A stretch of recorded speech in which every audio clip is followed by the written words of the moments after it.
嗨，大家好！最近到朋友家做客，一道凉拌菜特别吸引人，凉爽的粉丝搭配各色蔬菜，加上秘制料汁，在盛夏燥热的夜晚吃上一口，爽极了。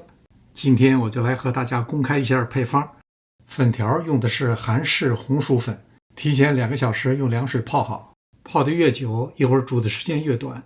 同时用凉水泡适量的黄花和木耳，半根胡萝卜切丝。因为是生吃，所以尽量切得越细越好。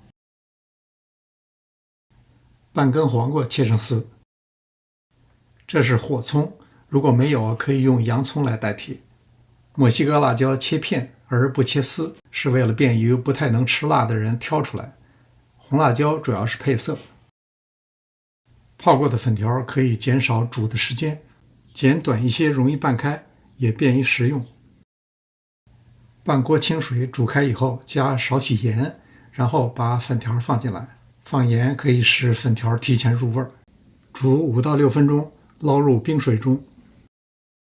再把黄花放进来，煮2到3分钟，捞出控干水分，自然放凉。木耳也煮5分钟，再补一点盐。捞出以后自然放凉，然后切成丝。准备一个大一点的盆，先放入配菜，粉丝控干水分以后放到配菜之上，接着再放入黄花和木耳。接下来是准备料汁儿，一头蒜压成蒜末放到一个稍大的碗中，再放入墨西哥辣椒和红辣椒，撒入适量的熟芝麻，1/4茶匙花椒粉，1/8茶匙胡椒粉，再淋上半杯热油，油的用量要根据粉条和配菜的量做适当增减。2汤匙生抽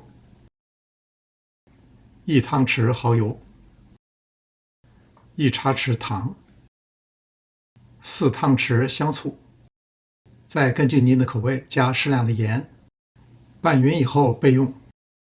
等大家做好准备开吃之前，再把料汁倒进来，随着翻拌，大家的食欲就被你调动起来了。料汁里也可以加适量的香油和芥末。